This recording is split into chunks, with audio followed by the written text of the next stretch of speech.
Hey guys, we are on our new lesson series that starts today. It's Habakkuk and Zephaniah. So just sit back and relax and pay attention while we go through these slides that I've got for you. Habakkuk and Zephaniah were both prophets to the southern kingdom of Judah. So if you look at this timeline, there's the northern kingdom on the top of Israel.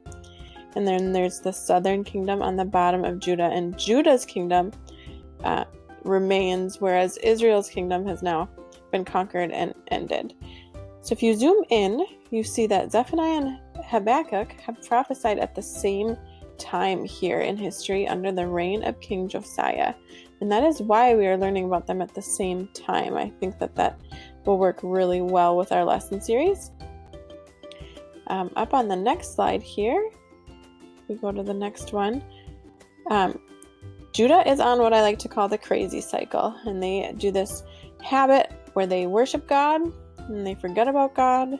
They turn to idols and themselves and sin, and then because of that, they get conquered and enter captivity.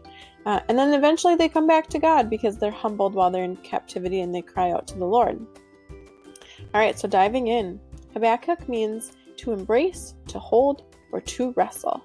Some people think that means that he wrestled with the people of Judah or that he wrestled with the Lord. Some people also think that means that he held on to the Lord or that he was telling the people to hold on to the Lord, because he certainly did that. His book is a book of questions, and some of them even sound like complaints that he has for God. And I love that God doesn't get mad or angry with any of the questions that he asks. He's very patient in his answers, which just is a great example that we can present all of our questions to the Lord. Now remember this crazy cycle that I was just talking about?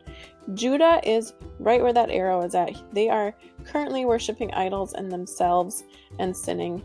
And Habakkuk, obviously being a righteous man of God, does not love that. He is starting to cry out to God. So his first question for God is, why aren't these people getting punished for their wickedness? He's kind of asking, like, God, where are you? And I think that's a question that we can really relate to, because sometimes we struggle with that same question. Why aren't people getting punished for doing wrong? God's answer was that they will be punished because Babylon will conquer them. His second question asks, wait a second, the people of Babylon are even more wicked than the people of Judah. How can you use them to punish us? And God's answer was, they will also receive their punishment. I have a plan. So we just need to learn to trust God and his plan. Once Habakkuk knew God's plan, he prayed and rejoiced to the Lord. And one thing that we can learn from him is that in some of these situations, we can just relax and wait upon the Lord and trust his plan, even when we can't see the whole picture, even when we don't know what's going to happen. So that brings us to this month's key concept, which is wait upon the Lord. Trust God's plan. We see that again and again in a lot of these stories and in the prophets' lives. Wait upon God. Trust in God. He sees the big picture when we don't. So Zephaniah's name means Yahweh has hidden. And some scholars think that means that God was about to hide himself from the people of Judah for their sin. He was going to let them be turned over to the Babylonians. We see that in the next couple chapters of Zephaniah. Zephaniah's book starts with sorrow, but it ends with singing. God spoke to him and told him about all the bad things that are about to happen if the people of Judah continued their sinful ways, which, spoiler alert, they do. There is not the greatest of news in the first 2 chapters of Zephaniah.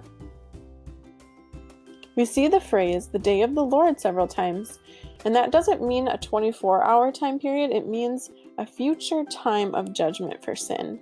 And it refers to the people of Judah, their enemies, but also all the nations of the world being held accountable for their sin.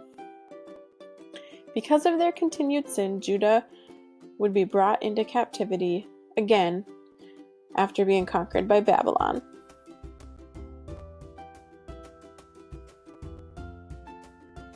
But that is not where the story ends.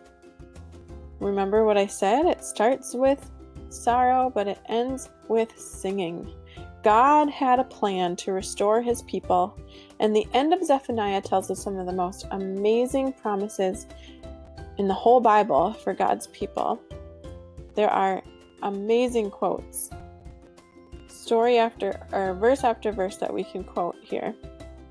And God is saying, I will change the speech of the people to a pure speech. Rejoice and exult with all your heart. The Lord God is in your midst, a mighty one who will save. The Lord has taken away the judgments against you.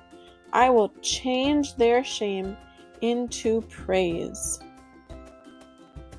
Which brings us back once again to quoting this month's key concept, which is, wait upon the Lord. Trust God's plan.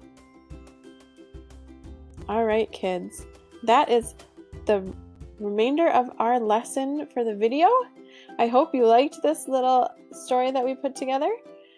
I encourage you to open the Word and see for yourself, read for yourself. I will also post all the links for what we need, and you will have all your resources right on our website. Take care and God bless.